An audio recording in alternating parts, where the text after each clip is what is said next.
예, 이 밤에 날도 좀 아직 춥네요. 기도의 자리로 오신 모든 분들을 환영하고 예수님의 이름으로 축복합니다. 하나님 말씀 한 절만 보겠습니다. 누가복음 9장 23절입니다. 누가복음 9장 23절요.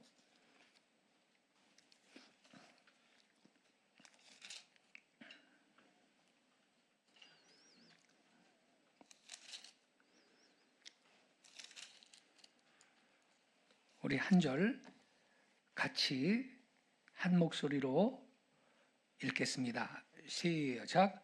누구든지 죄송합니다. 또 무리에게 이르시되 아무든지 나를 따르려거든 자기를 부인하고 날마다 제 십자가를 지고 나를 따를 것이니라. 아멘. 오늘 밤에 기도하기 전에 함께 읽은 이 본문 말씀 중심으로 선택과 결단, 이러한 주제 아래 잠시 말씀드리겠습니다. 여러분, 선택은요 2번 이루어집니다. 첫 번째는 마음으로 결정하는 선택입니다. 마음으로. 두 번째는 내 몸으로 결정하는 선택입니다. 이렇게 선택은 2단계로 이루어집니다. 첫 번째 선택이 뭐라고요? 마음으로 결정하는 선택. 두 번째는 몸으로 결정하는 선택. 그런데 이 두 번째 선택을 결단 혹은 헌신 이렇게 말합니다. 여러분, 이 첫 번째 선택만으로는 기능이 발휘되지 못합니다. 마음으로 결정하는 선택. 이 첫 번째 선택, 이거 하나만 갖고는 기능이 발휘되지 않는다. 두 번째 선택에서 기능이 발휘되는 겁니다. 두 번째 선택이 뭐라 그랬죠? 몸으로 결정하는 선택. 근데 많은 경우에 우리는요, 첫 번째 선택을 하고서도 두 번째 선택의 관문 언저리에서 방황하기 쉽습니다. 머뭇거립니다. 망설입니다. 이러는 사이에 우리의 인생은 소모되고요. 나의 기능은 마비되고 마는 것입니다. 주님의 나라를 위해서 가시적으로 맺는 열매가 없게 되는 겁니다. 우리가 지금 23절 읽었죠? 아무든지 나를 따라오려거든 자기를 부인하고 날마다 제 십자가를 지고 나를 따를 것이니라. 우리 예수님 말씀하셨는데 나를 따라오려거든 자기 십자가 지라 그랬잖아요. 따라가려는 마음, 이건 첫 번째 선택입니다. 십자가를 진다, 이건 두 번째 선택인 것입니다. 곧 결단과 헌신을 뜻하는 거예요. 여러분, 진정한 그리스도인이 누구냐? 참된 예수의 제자가 누구냐? 두 번째 선택을 끝낸 사람이에요. 두 번째 선택까지 마치셨습니까, 여러분? 햄버거 가게 하면 햄버거 가게가 제일 유명한 곳이 아직까지는 맥도날드죠. 맥도날드. 창설자가 크록이라는 분인데, 크록. KROC입니다. 스펠링이. 레이 크록이라는 분인데, 이 맥도날드 햄버거 창설자가, 이 사람이 기독교인이에요. 기독교인입니다. 근데 이 사람이 제가 그 대학교 한 2학년 때쯤에 1981년도 9월 12일에 크리스찬 센츄리지라는 잡지가 있어요. 거기에다가 회개의 글을 실었어요. 회개의 글을. 이분이 기독교인 아닙니까? 3대 신조를 갖고 있었답니다. 3대 신조. 그게 뭐냐? 첫째, 하나님을 위하여 일한다. 이게 첫째예요. 괜찮죠? 첫째는 하나님을 위하여 일한다. 둘째는 가족을 위하여 일한다. 예. 그렇죠. 가족을 돌아보지 않는 자는 불신자보다 악하다고 성경에 써 있는데, 그죠? 둘째는 가족을 위하여 일한다. 셋째, 맥도날드 회사를 위하여 일한다. 이게 이 3대 이분의 그 생활 신조였다는 거예요. 그러나 이 순서는요, 집과 교회에 있을 때의 선택이고, 대부분의 시간을 보내는 사무실에 나가서는요, 순서가 반대로 흐르고 있음을 고백을 하면서 회개합니다. 이러한 내용의 그 기고문을 올린 거예요. 즉, 첫째가 뭐냐? 맥도날드 회사를 위하여. 두 번째가 가족. 세 번째 자리에 하나님을 위해서 산다는 것을 놓고 있는 게 자기의 실제의 선택이었다라는 고백을 하면서 이거 회개합니다라고 글을 기고한 거예요.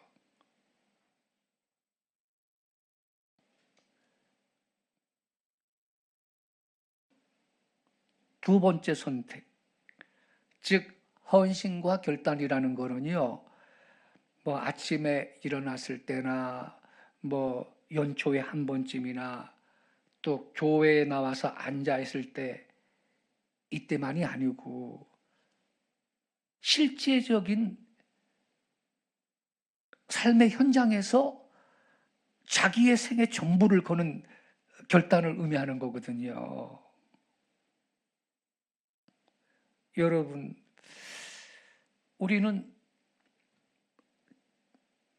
참다운 그리스도인이 되기 위해서 그래서 두 번째 선택까지 끝낸 사람이 되어야 할 겁니다.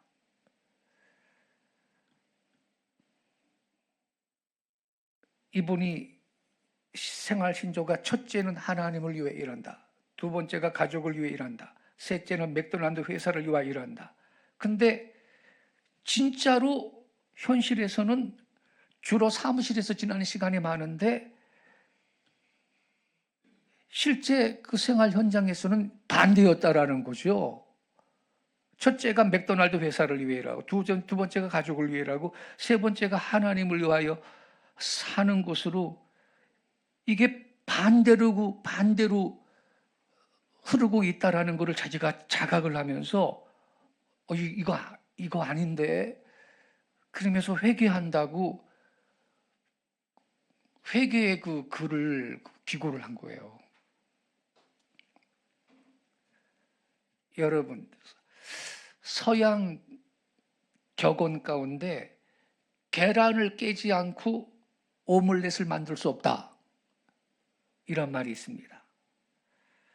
첫 번째 선택과 두 번째 선택의 이 막힌 담을 깨지 않고 진정한 제자의 삶, 그리스도인의 삶을 살 수 없습니다.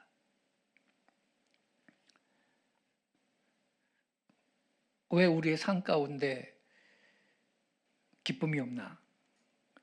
순서가 틀렸기 때문입니다. 저는요, 대학 다닐 때요, 이 예수 전도단도 열심히 다녔지만 저기 청량리 근처에 제기동에 가면 조이 선교회라고 있는데 그 대학생 선교 단체입니다. 조이 선교회라고 있는데 들어보셨나요? 조이 선교회? 근데 이분들이 뭐라 그러냐면 조이는 기쁨이란 뜻이죠. 기쁨, 조이. 그런데 조이가 뭐의 이니셜이냐? 조이. 첫째, J는 Jesus first. Jesus first. 조이. 그 다음에 오죠, 오. Other second. 그 다음에 맨 끝에 조이, Y죠. You third. 이게 그러면 equal 조이다. 이렇게 가르쳤어요. 순서를 Jesus first, other second, 그 다음에 you third. 이렇게 맨 먼저 주님을 위해 살고, 그 다음에 other second, 이웃을 사랑하며 살고, 그리고 나를 위해 살 때 거기에서 내 삶 가운데, 내 마음 가운데 삶의 기쁨이 그때 올 거다. 근데 보통 우리 그렇게 안 하죠. 나를 위해서 살기가 너무 바쁘니까 이웃을 돌아볼 여유가 없죠. 내 목표를 향해서 달려가기가 바쁜 거야. 성공을 하기 위해서. 이웃을, 내 이웃이 지금 헐벗은 사람이 있는지, 배고픈 사람이 있는지, 고통당하는 사람이 있는지 돌아볼 여유가 없는 거야. 그냥 내 그 성공을 위해서 달려가기 바쁜 거야요. 그냥, 그죠? 그래서 내가 제일 먼저고 이웃도 주님도 다 그냥 망각을 하며 살면서 거기에 조이, 기쁨은 멀리 사라진다는 거죠. 여러분, 그래서 우리는 순서를 바로 하고 두 번째 선택, 참다운 헌신과 결단을 이 삶의 현장에서 경험하면서 체험하면서 살 수 있기 바랍니다. 제가 그 중학교쯤 다닐 때는요, 그때 흑백 트랩이 키면은 서부 영화 막 한때 인기 있었어요. 서부 그 총잡이 나오는 영화. 예. 근데 그때 이 하이눈이라는 이 서부 영화, 멋진 영화가 있었어요. 이건 원래 이 드오리아의 소설이었는데 이 하이눈, 백주의 결투, 이러한 부제로 이 영화로 만들어졌는데 재밌었죠. 근데 이 주인공인 보안관이 마을의 법 질서를 사수하려고 합니다. 예. 그래서 악당들과의 대결을 지금 앞두고 있는 거예요. 이때 이 보안관이 마을 사람들의 도움을 간청하면서 이렇게 말합니다. 총 잘 쏘는 사람을 구하지 않습니다. 내가 필요한 사람은 이 일이 나의 일이라고 생각하는 사람입니다. 그랬어요. 근데 한 명도 나서지를 않는 거예요. 결국 보안관 혼자서 총 가지고서는 악당들하고 결투를 벌이는 그러한 내용이 이 영화의 핵심 장면입니다. 이 일이 나의 일이다라고 믿는 사람이 온 동네에 한 명도 없었던 거예요. 성도 여러분,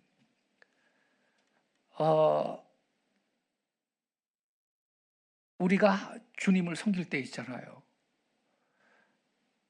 그게 큰 일이든 작은 일이든 이건 나의 일이다 이렇게 생각하는 크리스찬이 진짜 그리스도의 제자가 될 자격이 있는 줄로 믿습니다. 그렇지 않습니까? 이 일이 나의 일이다 이렇게 생각해야 되지, 이거 무슨 뭐 해주는 것도 해준다고 생각하는 게 그건 아닌 거죠. 여러분, 우리가 이 일은 나의 일이다, 이 교회는 내 교회다, 이러한 생각을 갖고 주를 섬길 때, 그때 하나님은 나의 삶을 통해서 영광을 받으시고, 그리고 저와 여러분이 더 하나님의 나라를 위해서 큰 일을 할 수 있도록 영적으로, 재정적으로 그 사람을 승진시켜 주실 때가 오는 걸 믿으시기 바랍니다. 그래야 승진이 있는 것입니다.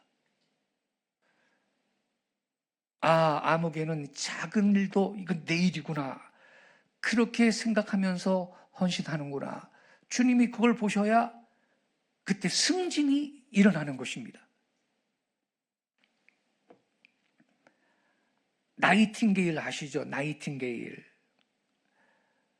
이분이 30살 되던 날 일기장에 이렇게 썼습니다. 일기장에. 오늘 내 나이 30살 되었다. 예수님이 그의 미션을 시작한 나이다. 주님, 오늘부터 당신의 부르심을 따라 살겠습니다. 유치했던 생각은 이제 버리고 나를 세상에 태어나게 하신 주님의 목적을 위하여 살며 순종하겠습니다. 이렇게 썼습니다. 할렐루야. 그 후 헌신적인 간호원으로서 나이팅게일은 세상에 널리 알려지게 된 겁니다. 예수님의 사랑을 갖고 간호사로서 병든 사람, 전쟁에서 상처난 사람, 부상당한 사람, 참으로 주님의 사랑으로 헌신적으로 그렇게 치료하고 돌봤던 뛰어난 간호원으로서 명성을 얻게 된 겁니다. 성공적인 생활의 비결이 뭐냐? 어떤 기자가 물었을 때 이렇게 대답했습니다. 비결은 하나뿐입니다. 주님께서 나를 불러주신 그 뜻에 나를 맡기고 살아가는 일입니다. 그랬습니다. 여러분, 하나님께서 여러분 한 사람 한 사람도 다 부르신 뜻이 있는 거죠. 저만 그게 아니죠. 여러분 한 사람 한 사람 하나님께서 부르셨을 때 하나님의 여러분을 향한 생의 목적이 있는데 그 목적을 잘 여러분 기억하고 하나님의 영광을 위해서 나이팅게일처럼 부르심을 따라 살 수 있기를 바랍니다. 그러려면 내 생각을 내려놓고 주님의 그 부르심이 뭔지, 그 신의 부르심을 듣는 생활이 필요한 거죠. 그러려면 오염으로 가득한 내 생각을 내려놔야 되죠. 제가요, 지금 그랬죠. 나이팅게일이 30대 되던 날 이러한 일기를 썼다고. 주님, 내 나이 30살 되었습니다. 예수님이 미션을 시작한 나이입니다. 주님, 오늘부터 당신의 부르심을 따라 살겠습니다. 유치했던 생각 이제 버리고 나를 세상에 태어나게 하신 주님의 목적을 위해 순종하며 살겠습니다. 제가요, 이 나이팅게일의 고백을 이렇게 쭉 책에서 읽으면서요, 제가 몇 년 전부터 한 청년한테 그랬거든요. 너 30살 되면 예수님이 30살부터 사역했다. 구약시대 제사장들도 30세부터가 사역의 나이였다. 몇 년 있으면 30살 되는데, 곧 30살 되는데 그때부터 본격적으로 주님의 영광을 위해서 사역할 수 있도록 준비해라. 준비는 뭔 준비?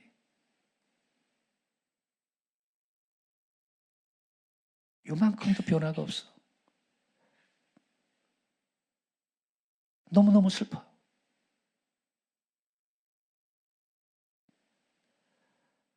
젊음의 시간이 자꾸 가는데 너무 마음이 아파.